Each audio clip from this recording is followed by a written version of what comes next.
하겠습니다. 하나님 말씀은 요한복음 20장 24절부터 31절까지의 말씀입니다. 신약성경 183면 혹은 184면에 있는 요한복음 20장 24절부터 31절까지의 말씀입니다.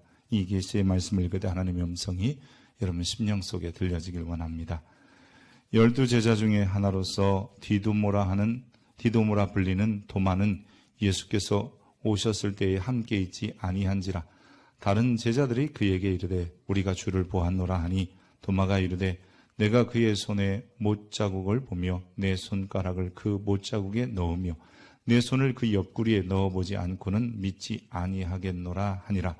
여드레를 지나서 제자들이 다시 집 안에 있을 때에 도마도 함께 있고 문들이 닫혔는데 예수께서 오사 가운데 서서 이르시되 너희에게 평강이 있을지어다 하시고 도마에게 이르시되 내 손가락을 이리 내밀어 내 손을 보고 내 손을 내밀어 내 옆구리에 넣어보라. 그리하여 믿음 없는 자가 되지 말고 믿는 자가 되라. 도마가 대답하여 이르되 나의 주님이시요 나의 하나님이시니이다. 예수께서 이르시되 너는 나를 본고로 믿느냐? 보지 못하고 믿는 자들은 복되도다 하시니라. 예수께서 제자들 앞에서 이 책에 기록되지 아니한 다른 표적도 많이 행하셨으나 오직 이것을 기록함은 너희로 예수께서 하나님의 아들 그리스도이심을 믿게 하려 함이요 또 너희로 믿고 그 이름을 힘입어 생명을 얻게 하려 함이니라. 아멘. 이것은 하나님의 말씀입니다. 특별히 독일은 종교개혁의 출발이기도 합니다. 미국의 유명한 스탠포드 대학은 명문학교 중에 하나입니다.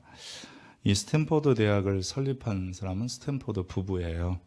이 스탠포드 부부가 대학을 설립한 동기를 살펴보면 그들은 부자였고 특별히 남편 스탠포드는 이 상원 의원이기도 했습니다. 그에게 외아들이 있었는데 외아들이 갑작스럽게 죽음을 맞게 됩니다. 잘생겼고 수자였던 아들의 죽음, 이 부부는 극도로 슬픔에 잠겼고 참 장례식에서 말을 잃었습니다. 슬픔 속에 잠도 자지 못하고 있던 어느 날 꿈에 아들이 생생한 모습으로 나타나 이렇게 말해요. 아버지, 저는 부활하신 예수님 곁에 있습니다. 저 대신 다른 청년들을 도와주세요. 스탠포드는 이 환상을 보고 인생관이 바뀌어버렸어요. 예수님도 살아계시고 내 아들도 살아있구나. 그래서 스탠포드는 그런 마음을 가지고 아들의 소원대로 청년교회에 전념하기로 결심합니다. 당시에 2천만 달러, 그 당시에 200억 정도라면 오늘날은 수십 배가 더 넘었을 건데 그 돈을 투자해서 스탠포드 대학을 설립하게 됩니다. 저도 한번 갔다 왔는데요. 정말 학교가 이쁘고 또 깔끔하고 좋은 석학들이 모였다는 생각을 갖게 되었습니다. 그리고 그는 유언을 남기면서 나의 재산은 페니 하나라도 동전 하나라도 남기지 말고 청년 교육에 사용해 달라고 했습니다. 예수 그리스도의 부활을 믿는 사람들은 삶의 방향성이 분명히 달라집니다. 여러분, 그리스도인들이 무엇을 믿는가 하는 질문을 종종 하게 됩니다. 이 답에 대해서 제가 짧게 답하면 이런 겁니다. 예수께서 십자가에 죽고 부활하심을 믿습니다. 믿음이라는 것은 신앙의 행위로서 그 믿는 자체보다는 무엇을 믿을까 하는 믿음의 내용이 훨씬 더 중요하지요. 예수님의 죽으심과 부활을 굳이 세분해 보면 십자가는 예수님께서 즉 죽으심은 내가 그리스도다라는 것을 보여주시는 모습이었고요. 부활, 예수님께서 부활하신 것은 내가 그리스도단다라는 것을 확증해 주시기 위하여 부활하신 것입니다. 로마서 4장 25절에 보면 예수는 우리가 범죄한 것 때문에 내어줌이 되고 우리를 의롭다 하시기 위하여 살아나셨느니라 라고 기록하고 있습니다. 초대교회부터 이 그리스도인들은요, 우리가 누구냐? 내가 누구냐? 라고 얘기할 때 초대교회부터 그리스도인들은 자신의 정체성을 늘 그리스도의 부활에 관한 증인이라고 얘기합니다. 사도행전 2장 32절에 보면 이 예수를 하나님이 살리신지라 우리가 다 이 일의 증인이로다. 바울은요, 만약 그리스도의 부활이 없다면, 예수님이 부활하지 않으셨다면 우리가 전하는 것도 헛되고 우리가 믿는 것도 거짓말이다 라고 이야기했습니다. 고린도전서 15장에 보면 그리스도께서 만일 다시 살아나지 못하였으면 우리가 전파하는 것도 헛것이요 또 너희 믿음도 헛것이미. 즉 교회라고 하는 공동체는 예수 그리스도의 부활 경험이 있어야만 존재하고 예수의 부활을 믿지 못하면 교회라고 하는 것은 존재할 이유조차도 없습니다. 그런데도 불구하고 일부 그리스도인들에게 예수 그리스도의 부활이 그저 신앙적 구호에만 남아있고 정말 부활절에 그럴싸한 행사를 하지만 절기에 그치는 경우도 있다는 것입니다. 여러분 유럽 교회가 굉장히 부흥했거든요. 굉장히 성장했어요. 그런데 하루 순간 유럽 교회가 몰락하기 시작합니다. 근데 역사적으로 신학자들이 또 이 여러 상황 속에서 왜 유럽 교회가 몰락하게 되었는가를 살펴보다 보니까 여러분 참 안타까운 것은 유럽 교회가 예수 그리스도의 부활을 성경에서 증명하고 믿음을 가지고 받아들여야 하는데 어느 순간부터 역사적으로 과학적으로 가능한 일인가를 생각하면서 결국 이렇게 생각하게 되었어요. 일부 신학자들마저도 예수 그리스도의 육체적인 부활, 즉 죽었다가 몸이 부활한 것이 아니라 단지 예수의 정신이 사람 속에 살아있다면 그것이 부활한 것 같은 것이다 라고 하는 주장이 생기게 되었던 것이죠. 이러한 주장들이 유행처럼 유럽 교회에 번지면서 결국은 유럽 교회는 몰락의 길을 가고 있는 것입니다. 부활은 십자가와 함께 기독교의 기본적인 믿음의 내용이고 교리입니다. 역사적으로 기독교의 대적자들은 이 부활 사상을, 즉 부활이라고 하는 것을 교회에서 제거하려고 얼마나 노력을 했는지 모릅니다. 하지만 교회는 예수님의 부활이 교회를 지탱해주는 기둥이라고 믿고 부활이 없으면 그날로 교회는 끝이다. 이런 마음으로 우리는 부활을 지켜왔고 또한 부활에 대한 믿음을 가져왔습니다.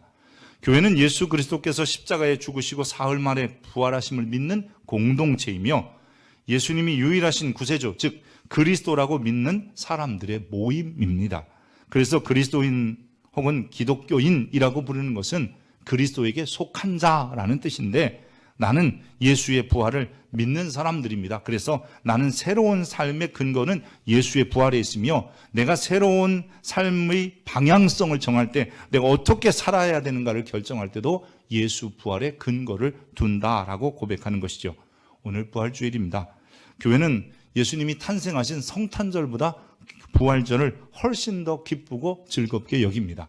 사회 속에서는 성탄절이 대단한 절기일지 모르지만 교회는 그 성탄절보다 예수님이 죽은 자 가운데서 부활하신 이 절기를 훨씬 더 크게 생각하고 기쁘게 생각하고 있습니다. 오늘 이 예배에 나오신 여러분을 다시 한번 주의 이름으로 환영하고 축복합니다. 부디 원하는 것은 한 분도 빠짐없이 예수가 부활했다는 사실을 확신하시기를 축복합니다. 오늘 읽은 성경에 보면 예수님의 제자들마저도 예수님이 부활하셨다는 사실을 쉽게 믿지 못했다라는 것을 보여주고 있습니다. 부활하신 예수님이 제자들이 모여있던 자리에 나타나셨고 그들에게 말씀하시다가 떠나셨는데 마침 그때 오늘 본문에 보면 토마스라고 불리는 도마 혹은 디두모라고 불리는 이 제자가 그 자리에 없었어요. 잠시 외출했다가 돌아온 도마에게 다른 제자들이 예수님 부활하셨어. 지금 나타나셨어. 잠시 전에 왔다 가셨어. 이런 소리를 듣게 됩니다. 도마는 그 소식을 듣고 아마 고개를 저었을 거예요. 에이, 불가능, 안 돼.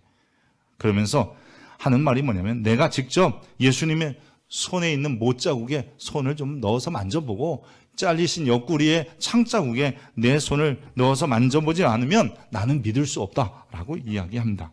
그렇게 도마는 궁금증과 의심을 가지고 몇 날을 지냈는데 여덟째 되는 날, 여덟째 지나가는 날 주님께서 제자들이 다시 모여있는 곳에 나타나셨습니다. 그때 마침 도마도 거기 있었어요. 근데 예수님이 도마를 보자마자 그렇게 말씀하세요. 도마에게 이르시되, 오늘 본문 27절인데요. 같이 보겠습니다. 도마에게 이르시되 내 손가락을 이리 내밀어 내 손을 보고 내 손을 내밀어 내 옆구리에 넣어보라. 그리하여 믿음 없는 자가 되지 말고 믿는 자가 되라. 그리하여 내가 그리스도라는 것을 못 믿는 자가 아니라 그리스도라고 믿는 자가 되라. 그러므로 내가 그렇게 손을 넣어보고 옆구리를 만져보더라도 내가 부활했다는 것을 못 믿는 자가 아니라 부활했다는 것을 믿는 자가 되라고 주님이 말씀하십니다. 물론 이런 도마가 가진 의구심 자체가 잘못된 건 아니라고 생각합니다. 합리적인 의심을 가졌던 것이죠. 상식의 차원에서 생각해 볼 때 여러분, 죽은 자가 살아난다는 것, 더군다나 폐에 구멍이 나서 피가, 그리고 심장에 구멍이 나서 피와 물이 흘렀던 이런 상황이라면 도저히 있을 수 없다고 생각했을 겁니다. 이런 의구심을 가진 도마에게 주님은 믿음을 가지라, 내가 부활했다, 내가 그리스도가 됐다라고 하시는 것을 말씀하고 계시는 거지요. 실제로 이 도마 이야기가 요한복음의 11장에 한번 등장합니다. 근데 이 도마가 예수님께서 나사로가 죽었다는 소식을 듣고, 야, 나사로가 잔다, 우리 깨우러 가자, 나사로 살리러 가자. 그럴 때에 도마가 이게 지금 큰 문제가 생길 것이다, 예수님에게 위기가 닥칠 거라고 생각했는지 모르지만 도마는 그때 이렇게 말합니다. 우리도 주와 함께 죽으러 가자, 그렇게 말합니다. 나사로를 깨우러 가자고 하시는, 살리러 가자고 하시는 것은 사실은 주님께서 부활이요 생명이라는 것을 보여주시기 위한 것이었는데, 도마는 그것에 대한 확신이 없어서 그런지 우리도 죽으러 가자, 그렇게 말했던 것이죠. 그래서 예수님의 부활에 대해서 조금은 소극적이고 의구심을 품었던 것은 나사로의 사건을 통해서 이미 도마에게 있었던 마음입니다. 그러기에 부활하신 예수님이 제자들과 함께 있던 도마에게 다시 나타나셔서 도마에게 부활을 믿도록 자기의 손과 옆구리를 보여주신 것이죠. 예수님은 도마의 마음을 아셨기에 그에게 부활의 확신을 통해서 예수님이 그리스도 되심, 즉 이 땅의 구원자로 오셨음을 보여주셨던 것이죠. 마침내 도마는 예수님을 믿게 되는 거죠. 여러분, 예수님의 행적을 기록한 신약성경의 4권의 책을 우리가 말할 때 마태, 마가, 누가, 요한복음이라고 합니다.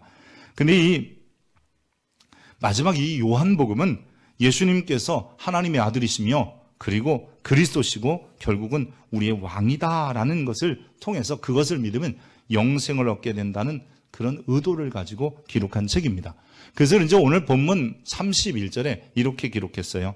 오직 이것을 기록함은 너희로 예수께서 하나님의 아들 그리스도이심을 믿게 하려 함이요, 또 너희로 믿고 그 이름을 힘입어 생명, 영생을 얻게 하려 함이니라 라고 기록합니다. 즉 요한복음은 기록한 목적 자체가 뭐냐면 예수님이 하나님의 아들 그리스도 왕 되심을 믿어서 결국 그분을 통해서 영생을 얻어야 한다라고 하는 것이죠. 요한복음 그러면 여러분들이 제일 많이 아는 성구 혹은 교회를 한 번쯤 다녀보셨으면 다 들어본 말씀이 하나 있습니다. 이거예요. 하나님이 세상을 이처럼 사랑하사 독생자를 주셨으니 이는 저를 믿는 자마다 멸망하지 않고 영생을 얻게 하려 하심이라. 예수 믿으면 영생을 얻는다라는 이야기를 끊임없이 하는 것이죠. 그런데 오늘 본문에 등장하는 제자들이 그런 믿음을 가지고 있는지, 그리고 그 믿음이 확실한지를 요한복음은 계속해서 점검해 나가는 책입니다. 요한복음 1장에 보면 빌립이나 그리고 안드레나 바돌로메, 물론 베드로도 등장합니다만 이런 사람들이 고백한 신앙을 끝까지 지켜왔는지를 자꾸 점검하는 책이 요한복음이지요. 그중에 이 도마가 나도 예수님과 함께 죽으러 가겠다 그렇다면 그 죽으러 가겠다는 그 결단 속에 주님께서 살리실 것이며 그리고 다시 새로운 삶의 방향성을 제시한다는 것을 과연 도마가 믿었는지, 그것을 오늘 이 본문을 통해서 다시 한번 보여주고 있는 것이죠. 도마가 자신도 예수님과 함께 죽으러 가자고 했을 때 참 대단한 모습, 신앙의 모습이었지만 그것이 진짜인지를 요한복음은 굳이 기록하면서 확인해 보고 싶었던 것이에요. 그래서 오늘 본문에 부활에 대한 의구심을 가진 도마 이야기로 시작하고 결국 부활하신 예수님을 도마가 믿게 되었다라는 이야기로 오늘은 이야기를 마무리해 갑니다. 도마는 예수 그리스도의 옆구리와 그리고 손을 만져보고 자기도 모르게 이렇게 고백합니다. 오늘 본문 28절입니다. 한번 보여주세요. 같이 합니다. 시작. 도마가 대답하여 이르되 나의 주님이시요 나의 하나님이십니다. 이제 부활하신 주님을 보면서 그렇게 말했다는 거예요. 근데 이 말씀을 원어로 보면요, 아주 짧은 몇 마디로 되어 있어요. 호 키리오스 모우, 카이 호 데오스 모우. 나의 주님, 나의 하나님. 자기도 모르게 입에서 뭐라 하냐면 나의 주님, 하나님이네, 이렇게 고백한 거예요. 즉 이것은 무슨 서술적인 문장이 아니라 자기도 모르게 감탄하면서 자기도 모르게 그저 툭 튀어나온 말이 나의 주님, 나의 하나님이었습니다. 이런 도마의 고백은 자신이 그동안 그 주를 위하여 죽어보겠다고 결단했던 그분이 정말 큐리오스, 주님 있으며 네오스, 하나님이었다라고 하는 것이죠. 즉 그분은 부활하셔서 지금 내 앞에 있습니다. 그분의 부활은 진짜요. 그분이 그리스도이십니다라고 고백하는 것이죠. 사실 교회 공동체는 이러한 고백 위에 서는 겁니다. 즉 예수님이 부활하셨다는 그 고백 위에 세워지는 것이 바로 교회입니다. 온 세상의 교회와 그리스도인들은 초대교회로부터 지금까지 예수 그리스도의 부활을 믿는 공동체입니다. 예수 그리스도의 부활을 믿으면 우리가 영생을 소유하게 되는 거죠. 영생을 소유했다는 말은 다른 말로 이런 거예요. 하나님의 자녀가 되었다, 죄와 사망으로부터 건진받았다, 또 다른 말로 말하면 이제는 천국 백성이 되었다, 이런 의미를 함께 담고 있습니다. 그래서 우리가 예수의 십자가와 부활을 믿는 자는 영생을 가졌고 심판에 이르지 아니하나니 사망에서 생명으로 옮겼다는 요한복음 5장 24절의 말씀을 우리가 즐겨 암송하기도 하는 것입니다. 영국의 대문호였던 C.S. 루이스라는 사람이 있습니다. 그에게는 베프가 한 사람이 있었는데 찰스 윌리엄스라는 사람입니다. 이 친구가 먼저 C.S. 루이스보다 하나님의 부르심을 받게 됩니다. 이 루이스가 이 찰스 윌리엄스의 장례식에 가서 조사를 하게 되었습니다. 조사를 하는데 그 조사의 내용이 이래요. 이제 천국은 매우 가깝습니다. 이제 천국은 내게 매우 가깝습니다. 멀리 생각되던 천국이 이제 이웃집이 되었습니다. 그곳에 내 친구 찰스가 있으니 얼마나 가깝겠습니까? 라는 조사를 했어요. 그리고 1년 후에 그의 아내 조이가 세상을 떠납니다. C.S. 루이스 부부는 금슬이 좋기로 유명한 그런 부부였습니다. 루이스는 그날의 일기에, 즉 아내를 떠나보낸 후의 일기에 이제 천국은 내 집처럼 가까워졌다. 조이가 있고 찰스가 있으니 바로 내 집이 아닌가라는 그런 일기를 남겼습니다. 우리 모두에게 죽음은 정해져 있습니다. 하지만 그 죽음 뒤에, 즉 영원한 생명을 소유한 자는 죽음 뒤에 하나님께서 계신 주의 나라와 그곳에 있다가 다시 부활할 것을 믿는 사람들입니다. 하나님은 모든 인생이 영생 얻기를 바라십니다. 예수 그리스도를 세상에 보내신 이유도 거기에 있었던 것이죠. 그분이 세상에 오셔서 십자가에 죽으셔서 그리스도의 사역을 감당하셨고 부활하셔서 그분이 그리스도 되심을 확증하셨기에 예수 믿으면 구원받는다, 혹은 예수 믿으면 영생 얻는다, 같은 말이에요. 예수 믿으면 의롭게 됐다, 같은 말입니다. 그러나 중요한 것은 그 예수 그리스도의 부활을 우리에게 믿어야 우리가 새로운 소망 중에 살아갈 수 있는 것은 확신합니다. 복음서를 넘어 이제 사도 도마의 이야기를 다시 한번 하겠습니다. 도마는 이렇게 나의 주시며 나의 하나님으로 고백한 이후에 도마의 이야기는 성경에 더 이상 나타나지 않지만 초대교회 전승에 보면 도마의 이야기가 다시 등장합니다. 도마는 예수 그리스도의 부활의 확신을 가졌기 때문에 그가 나의 주시며 나의 하나님이라고 하는 고백 때문에 이스라엘의 동북 쪽에 있는 바벨론과 페르시아를 통해서 인도 남부까지 내려가서 부활의 복음을 전파했습니다. 로마가 통치하는 영역을 벗어났다는 것은 당시 시대로 보면 땅끝이라고 생각했기 때문에 땅끝까지 이르러 복음을 전하여야 된다는 사고를 가지고, 그런 믿음을 가지고 그는 복음을 가지고 인도까지 갔던 것이죠. 그의 선교는 순탄하지만은 않았습니다. 토착 종교의 박해를 받기도 하고 결국 그렇게 복음을 전하다 도마는 순교하게 되었습니다. 그의 무덤이 있는 인도의 멜리아 포레라고 하는 곳에 지금도 무덤이 있는데, 사도 도마는 AD 70년경에 칼라미나의 원주민들에 의하여 고문을 겪다가 화덕에 던져지고 그 화덕에 던져서 고통받는 도마를 창으로 찔러 죽였습니다. 즉 순교하게 되었던 거죠. 무엇이 그를 그 먼 나라의 인도에까지 가서 그리고 순교의 자리에 서게 했겠습니까? 단지 학습된 교훈? 그렇지 않습니다. 잘 배웠기 때문에 그 배움 때문에 간 것이 아니라 그가 순교의 자리에 이르기까지 먼 곳에 갈 수 있었던 것은 예수의 부활을 확신했기 때문에 그분이 가르치신 교훈마저도 그에게는 중요한 것이었던 것이지요. 오늘 예수 그리스도의 부활에 대한 믿음을 우리가 가져야 하고 그 믿음을 통해서 영생을 소유하는 자들이 되어야 합니다. 그 예수의 부활을 믿고 우리가 영생을 소유했다면 우리의 삶의 방향성이, 아니 삶이 달라진다는 것이죠. 이 땅에 많은 사람들이 부활을 믿어야 되는 이유가 거기에 있기도 합니다. 여러분, 자기의 전 재산을 들여서, 또 때로는 자신의 목숨을 바쳐서, 그리고 죽음 앞에서도 무너져 내리지 않고 소망 중에 살 수 있었던 것은 예수 부활했다면 나도 부활하겠나는 그런, 즉 영생을 소유한 자들이었기 때문입니다. 심지어 주님께서는 오늘 우리에게, 이 부활절을 지키는 우리에게, 너희가 예수 그리스도의 부활을 믿는다면 마치 전 재산을 드린 것처럼, 자기의 목숨을 내려놓는 것처럼, 그리고 죽음 앞에 두려워하지 않는 것처럼 우리에게 새로운 삶의 방향성이 필요하다는 것이죠. 그 새로운 방향성은 멀리 있는 것이 아닙니다. 하나님을 사랑하고 이웃을 사랑하며 살아가는 것입니다. 예수 그리스도의 부활을 믿어 영생을 소유한 자들에게 주어진 것이 바로 새 계명입니다.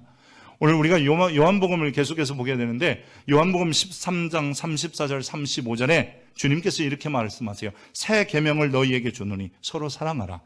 내가 너희를 사랑한 것 같이 너희도 서로 사랑하라. 너희가 서로 사랑하면 이로써 모든 사람이 너희가 내 제자인 줄 알리라 하셨습니다. 예수님의 십자가와 부활을 믿어 영생을 얻었다면 우리는 이제부터 그 소유된 영생, 즉 우리 안에 있는 영생을 따라서 새로운 계명을 지키며 살면 되는 것이지요. 내가 부활을 믿는다.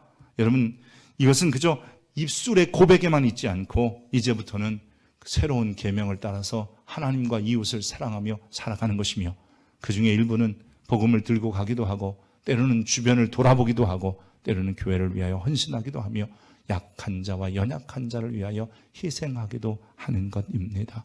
사랑하는 성도 여러분, 예수 그리스도께서 부활하셨습니다. 그 부활을 통한 영생이 여러분에게 있고, 그 영생을 따라 새로운 계명으로 살아갈 수 있는 여러분 삶의 방향성이 바뀌는 존귀한 일들이 계속되기를 축복합니다. 기도하겠습니다. 고맙고 자비로우신 하나님, 오늘 주님 앞에 우리가 섰습니다. 예수 그리스도의 부활하심을 믿게 하시니 고맙습니다. 혹 아직도 아버지 하나님 마음이 열리지 않았으면 이 시간 그리스도 예수께서 마치 도마가 부활하신 예수님을 만난 것처럼 우리를 만나주시고, 그 부활의 예수님 때문에 영생을 소유한 자로서 새로운 삶의 방향성을 가지고 하나님과 이웃을 위하여 살아가게 하여 주옵소서. 이 시대가 시끄러운 이유, 교회가 시끄러운 이유는 부활 생명이 없기 때문입니다. 우리 동인교회와 조국교회 위에 부활 생명을 주시옵소서.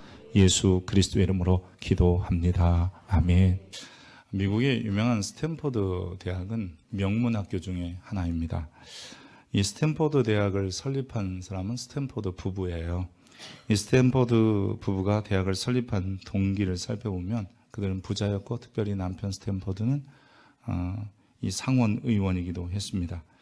그에게 외아들이 있었는데 외아들이 갑작스럽게 죽음을 맞게 됩니다. 잘생겼고 수제였던 아들의 죽음, 이 부부는 극도로 슬픔에 잠겼고 참 장례식에서 말을 잃었습니다. 슬픔 속에 잠도 자지 못하고 있던 어느 날 꿈에 아들이 생생한 모습으로 나타나 이렇게 말해요. 아버지, 저는 부활하신 예수님 곁에 있습니다. 저 대신 다른 청년들을 도와주세요. 스탠포드는 이 환상을 보고 인생관이 바뀌어버렸어요. 예수님도 살아계시고 내 아들도 살아있구나. 그래서 스탠포드는 그런 마음을 가지고 아들의 소원대로 청년교회에 전념하기로 결심합니다.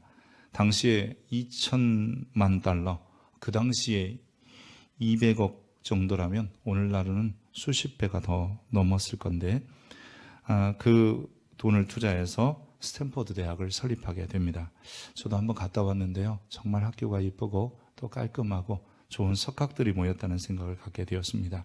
그리고 그는 유언을 남기면서 나의 재산은 페니 하나라도, 동전 하나라도 남기지 말고 청년 교육에 사용해 달라고 했습니다.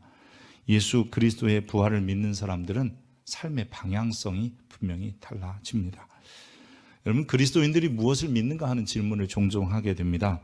이 답에 대해서 제가 짧게 답하면 이런 겁니다. 예수께서 십자가에 죽고 부활하심을 믿습니다. 믿음이라는 것은 신앙의 행위로서 그 믿는 자체보다는 무엇을 믿을까 하는 믿음의 내용이 훨씬 더 중요하지요. 예수님의 죽으심과 부활을 굳이 세분해 보면 십자가는 예수님께서 즉 죽으심은 내가 그리스도다라는 것을 보여주시는 모습이었고요. 부활, 예수님께서 부활하신 것은 내가 그리스도단다라는 것을 확증해 주시기 위하여 부활하신 것입니다. 로마서 4장 25절에 보면 예수는 우리가 범죄한 것 때문에 내어줌이 되고 우리를 의롭다 하시기 위하여 살아나셨느니라 라고 기록하고 있습니다. 초대교회부터 이 그리스도인들은요, 우리가 누구냐, 내가 누구냐 라고 얘기할 때 초대교회부터 그리스도인들은 자신의 정체성을 늘 그리스도의 부활에 관한 증인이라고 얘기합니다. 사도행전 2장 32절에 보면 이 예수를 하나님이 살리신지라 우리가 다 이 일의 증인이로다. 바울은요, 만약 그리스도의 부활이 없다면, 예수님이 부활하지 않으셨다면 우리가 전하는 것도 헛되고 우리가 믿는 것도 거짓말이다 라고 이야기했습니다. 고린도전서 15장에 보면 그리스도께서 만일 다시 살아나지 못하였으면 우리가 전파하는 것도 헛것이요 또 너희 믿음도 헛것이니. 즉 교회라고 하는 공동체는 예수 그리스도의 부활 경험이 있어야만 존재하고 예수의 부활을 믿지 못하면 교회라고 하는 것은 존재할 이유조차도 없습니다. 그런데도 불구하고 일부 그리스도인들에게 예수 그리스도의 부활이 그저 신앙적 구호에만 남아있고 정말 부활절에 그럴싸한 행사를 하지만 절기에 그치는 경우도 있다는 것입니다. 여러분, 유럽 교회가 굉장히 부흥했거든요. 굉장히 성장했어요. 근데 하루 순간 유럽 교회가 몰락하기 시작합니다. 근데 역사적으로 신학자들이 또 여러 상황 속에서 왜 유럽 교회가 몰락하게 되었는가를 살펴보다 보니까 여러분 참 안타까운 것은 유럽 교회가 예수 그리스도의 부활을 성경에서 증명하고 믿음을 가지고 받아들여야 하는데 어느 순간부터 역사적으로 과학적으로 가능한 일인가를 생각하면서 결국 이렇게 생각하게 되었어요. 일부 신학자들마저도 예수 그리스도의 육체적인 부활, 즉 죽었다가 몸이 부활한 것이 아니라 단지 예수의 정신이 사람 속에 살아있다면 그것이 부활한 것 같은 것이다 라고 하는 주장이 생기게 되었던 것이죠. 이러한 주장들이 유행처럼 유럽 교회에 번지면서 결국은 유럽 교회는 몰락의 길을 가고 있는 것입니다. 부활은 십자가와 함께 기독교의 기본적인 믿음의 내용이고 교리입니다. 역사적으로 기독교의 대적자들은 이 부활 사상을, 즉 부활이라고 하는 것을 교회에서 제거하려고 얼마나 노력을 했는지 모릅니다. 하지만 교회는 예수님의 부활이 교회를 지탱해주는 기둥이라고 믿고 부활이 없으면 그날로 교회는 끝이다. 이런 마음으로 우리는 부활을 지켜왔고 또한 부활에 대한 믿음을 가져왔습니다. 교회는 예수 그리스도께서 십자가에 죽으시고 사흘 만에 부활하심을 믿는 공동체이며 예수님이 유일하신 구세주, 즉 그리스도라고 믿는 사람들의 모임입니다. 그래서 그리스도인 혹은 기독교인이라고 부르는 것은 그리스도에게 속한 자라는 뜻인데 나는 예수의 부활을 믿는 사람들입니다. 그래서 나는 새로운 삶의 근거는 예수의 부활에 있으며 내가 새로운 삶의 방향성을 정할 때 내가 어떻게 살아야 되는가를 결정할 때도 예수 부활의 근거를 둔다라고 고백하는 것이죠. 오늘 부활주일입니다. 교회는 예수님이 탄생하신 성탄절보다 부활절을 훨씬 더 기쁘고 즐겁게 여깁니다. 사회 속에서는 성탄절이 대단한 절기일지 모르지만 교회는 그 성탄절보다 예수님이 죽은 자 가운데서 부활하신 이 절기를 훨씬 더 크게 생각하고 기쁘게 생각하고 있습니다. 오늘 이 예배에 나오신 여러분을 다시 한번 주의 이름으로 환영하고 축복합니다. 부디 원하는 것은 한 분도 빠짐없이 예수가 부활했다는 사실을 확신하시기를 축복합니다. 오늘 읽은 성경에 보면 예수님의 제자들마저도 예수님이 부활하셨다는 사실을 쉽게 믿지 못했다라는 것을 보여주고 있습니다. 부활하신 예수님이 제자들이 모여있던 자리에 나타나셨고 그들에게 말씀하시다가 떠나셨는데 마침 그때 오늘 본문에 보면 토마스라고 불리는 도마 혹은 디두모라고 불리는 이 제자가 그 자리에 없었어요. 잠시 외출했다가 돌아온 도마에게 다른 제자들이 예수님 부활하셨어. 지금 나타나셨어. 잠시 전에 왔다 가셨어. 이런 소리를 듣게 됩니다. 도마는 그 소식을 듣고 아마 고개를 저었을 거예요. 에이, 불가능, 안 돼. 그러면서 하는 말이 뭐냐면, 내가 직접 예수님의 손에 있는 못자국에 손을 좀 넣어서 만져보고 잘리신 옆구리에 창자국에 내 손을 넣어서 만져보지 않으면 나는 믿을 수 없다라고 이야기합니다. 그렇게 도마는 궁금증과 의심을 가지고 몇 날을 지냈는데, 여덟째 되는 날, 여덟째 지나가는 날, 주님께서 제자들이 다시 모여있는 곳에 나타나셨습니다. 그때 마침 도마도 거기 있었어요. 근데 예수님이 도마를 보자마자 그렇게 말씀하세요. 도마에게 이르시되, 오늘 본문 27절인데요. 같이 한번 보겠습니다. 도마에게 이르시되, 내 손가락을 이리 내밀어 내 손을 보고 내 손을 내밀어 내 옆구리에 넣어보라. 그리하여 믿음 없는 자가 되지 말고 믿는 자라 되라. 그리하여 내가 그리스도라는 것을 못 믿는 자가 아니라 그리스도라고 믿는 자가 되라. 그러므로 내가 그렇게 손을 넣어보고 옆구리를 만져보더라도 내가 부활했다는 것을 못 믿는 자가 아니라 부활했다는 것을 믿는 자가 되라고 주님이 말씀하십니다. 물론 이런 도마가 가진 의구심 자체가 잘못된 건 아니라고 생각합니다. 합리적인 의심을 가졌던 것이죠.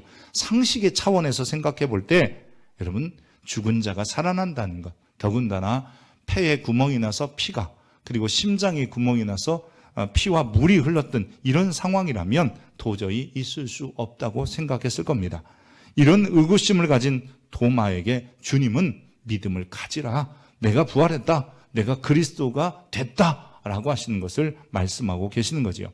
실제로 이 도마 이야기가 요한복음의 11장에 한번 등장합니다. 근데 이 도마가 예수님께서 나사로가 죽었다는 소식을 듣고, 야, 나사로가 잔다, 우리 깨우러 가자, 나사로 살리러 가자. 그럴 때에 도마가 이게 지금 큰 문제가 생길 것이다, 예수님에게 위기가 닥칠 거라고 생각했는지 모르지만 도마는 그때 이렇게 말합니다. 우리도 주와 함께 죽으러 가자, 그렇게 말합니다. 나사로를 깨우러 가자고 하시는, 살리러 가자고 하시는 것은 사실은 주님께서 부활이요 생명이라는 것을 보여주시기 위한 것이었는데, 도마는 그것에 대한 확신이 없어서 그런지 우리도 죽으러 가자, 그렇게 말했던 것이죠.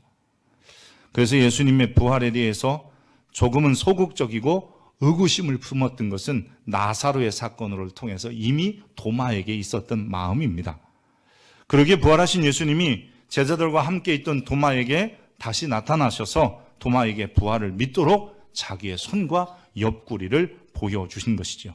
예수님은 도마의 마음을 아셨기에 그에게 부활의 확신을 통해서 예수님이 그리스도 되심, 즉 이 땅의 구원자로 오셨음을 보여주셨던 것이죠. 마침내 도마는 예수님을 믿게 되는 거죠. 여러분, 예수님의 행적을 기록한 신약성경의 4권의 책을 우리가 말할 때 마태, 마가, 누가, 요한복음이라고 합니다.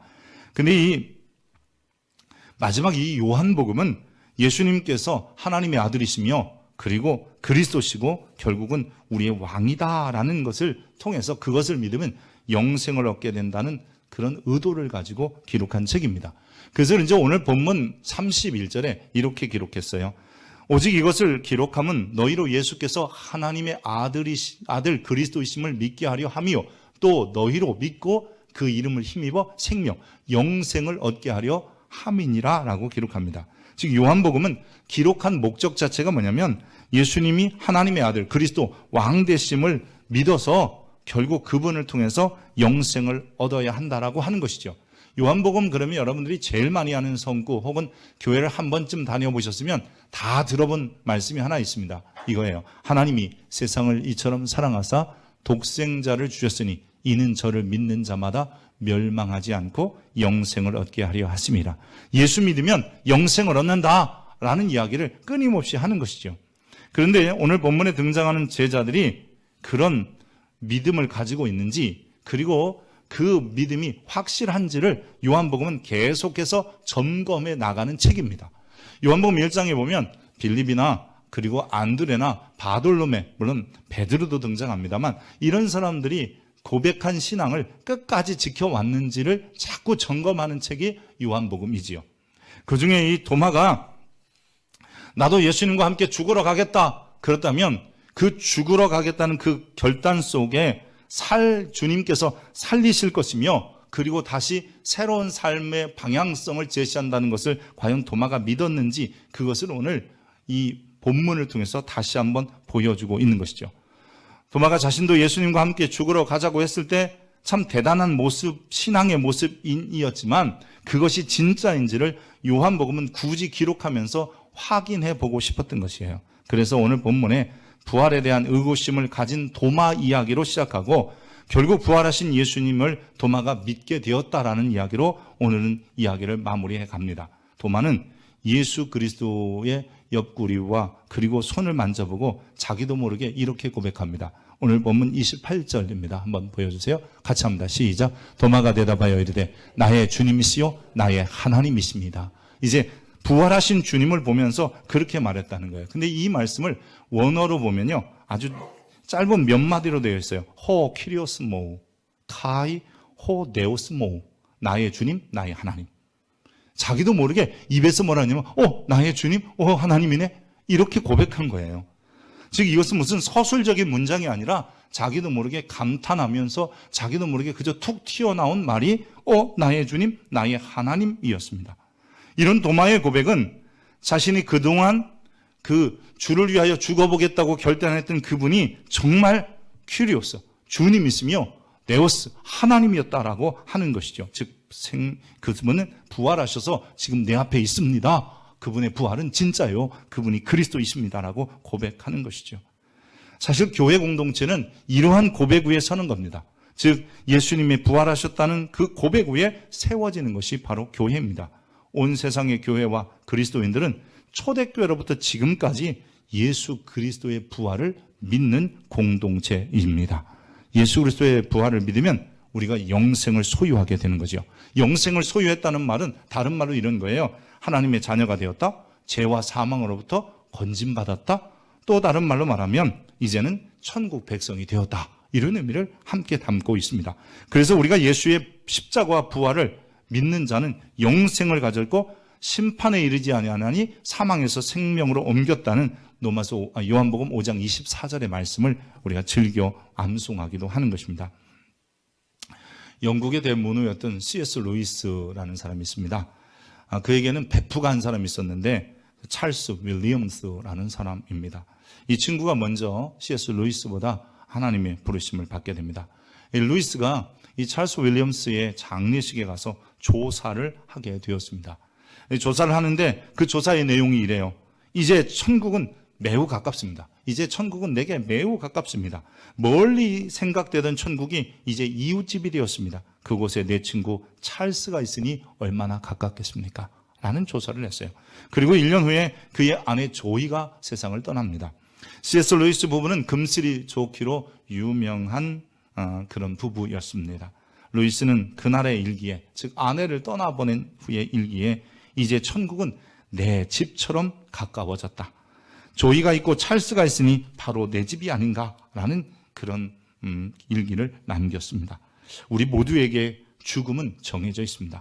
하지만 그 죽음 뒤에, 즉 영원한 생명을 소유한 자는 죽음 뒤에 하나님께서 계신 주의 나라와 그곳에 있다가 다시 부활할 것을 믿는 사람들입니다. 하나님은 모든 인생이 영생 얻기를 바라십니다. 예수 그리스도를 세상에 보내신 이유도 거기에 있었던 것이죠.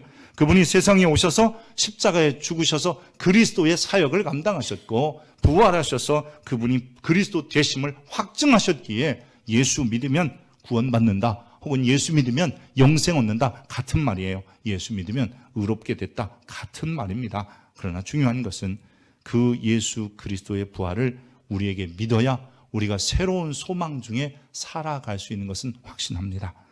복음서를 넘어 이제 사도 도마의 이야기를 다시 한번 하겠습니다. 도마는 이렇게 나의 주시며 나의 하나님으로 고백한 이후에 도마의 이야기는 성경에 더 이상 나타나지 않지만 초대교회 전승에 보면 도마의 이야기가 다시 등장합니다. 도마는 예수 그리스도의 부활의 확신을 가졌기 때문에 그가 나의 주시며 나의 하나님이라고 하는 고백 때문에 이스라엘의 동북 쪽에 있는 바벨론과 페르시아를 통해서 인도 남부까지 내려가서 부활의 복음을 전파했습니다. 로마가 통치하는 영역을 벗어났다는 것은 당시 시대로 보면 땅끝이라고 생각했기 때문에 땅끝까지 이르러 복음을 전해야 된다는 사고를 가지고, 그런 믿음을 가지고 그는 복음을 가지고 인도까지 갔던 것이죠. 그의 선교는 순탄하지만은 않았습니다. 토착 종교의 박해를 받기도 하고 결국 그렇게 복음을 전하다 도마는 순교하게 되었습니다. 그의 무덤이 있는 인도의 멜리아포레라고 하는 곳에 지금도 무덤이 있는데, 사도 도마는 AD 70년경에 칼라미나의 원주민들에 의하여 고문을 겪다가 화덕에 던져지고 그 화덕에 던져서 고통받는 도마를 창으로 찔러 죽였습니다. 즉 순교하게 되었던 거죠. 무엇이 그를 그 먼 나라의 인도에까지 가서 그리고 순교의 자리에 서게 했겠습니까? 단지 학습된 교훈? 그렇지 않습니다. 잘 배웠기 때문에 그 배움 때문에 간 것이 아니라 그가 순교의 자리에 이르기까지 먼 곳에 갈 수 있었던 것은 예수의 부활을 확신했기 때문에 그분이 가르치신 교훈마저도 그에게는 중요한 것이었던 것이지요. 오늘 예수 그리스도의 부활에 대한 믿음을 우리가 가져야 하고 그 믿음을 통해서 영생을 소유하는 자들이 되어야 합니다. 그 예수의 부활을 믿고 우리가 영생을 소유했다면 우리의 삶의 방향성이, 아니 삶이 달라진다는 것이죠. 이 땅에 많은 사람들이 부활을 믿어야 되는 이유가 거기에 있기도 합니다. 여러분, 자기의 전 재산을 들여서 또 때로는 자신의 목숨을 바쳐서 그리고 죽음 앞에서도 무너져 내리지 않고 소망 중에 살 수 있었던 것은 예수 부활했다면 나도 부활하겠나는 그런 즉 영생을 소유한 자들이었기 때문입니다. 심지어 주님께서는 오늘 우리에게 이 부활절을 지키는 우리에게 너희가 예수 그리스도의 부활을 믿는다면 마치 전 재산을 드린 것처럼 자기의 목숨을 내려놓는 것처럼 그리고 죽음 앞에 두려워하지 않는 것처럼 우리에게 새로운 삶의 방향성이 필요하다는 것이죠. 그 새로운 방향성은 멀리 있는 것이 아닙니다. 하나님을 사랑하고 이웃을 사랑하며 살아가는 것입니다. 예수 그리스도의 부활을 믿어 영생을 소유한 자들에게 주어진 것이 바로 새 계명입니다. 오늘 우리가 요한복음을 계속해서 보게 되는데 요한복음 13장 34절 35절에 주님께서 이렇게 말씀하세요. 새 계명을 너희에게 주노니 서로 사랑하라. 내가 너희를 사랑한 것 같이 너희도 서로 사랑하라. 너희가 서로 사랑하면 이로써 모든 사람이 너희가 내 제자인 줄 알리라 하셨습니다. 예수님의 십자가와 부활을 믿어 영생을 얻었다면 우리는 이제부터 그 소유된 영생, 즉 우리 안에 있는 영생을 따라서 새로운 계명을 지키며 살면 되는 것이지요. 내가 부활을 믿는다. 여러분, 이것은 그저 입술의 고백에만 있지 않고 이제부터는 새로운 계명을 따라서 하나님과 이웃을 사랑하며 살아가는 것이며, 그 중에 일부는 복음을 들고 가기도 하고 때로는 주변을 돌아보기도 하고 때로는 교회를 위하여 헌신하기도 하며 약한 자와 연약한 자를 위하여 희생하기도 하는 것입니다. 사랑하는 성도 여러분, 예수 그리스도께서 부활하셨습니다. 그 부활을 통한 영생이 여러분에게 있고 그 영생을 따라 새로운 계명으로 살아갈 수 있는 여러분 삶의 방향성이 바뀌는 존귀한 일들이 계속되기를 축복합니다. 기도하겠습니다. 고맙고 자비로우신 하나님, 오늘 주님 앞에 우리가 섰습니다. 예수 그리스도의 부활하심을 믿게 하시니 고맙습니다. 혹 아직도 아버지 하나님 마음이 열리지 않았으면 이 시간 그리스도 예수께서 마치 도마가 부활하신 예수님을 만난 것처럼 우리를 만나주시고 그 부활의 예수님 때문에 영생을 소유한 자로서 새로운 삶의 방향성을 가지고 하나님과 이웃을 위하여 살아가게 하여 주옵소서. 이 시대가 시끄러운 이유, 교회가 시끄러운 이유는 부활 생명이 없기 때문입니다. 우리 동인교회와 조국교회 위에 부활 생명을 주시옵소서. 예수 그리스도의 이름으로 기도합니다. 아멘.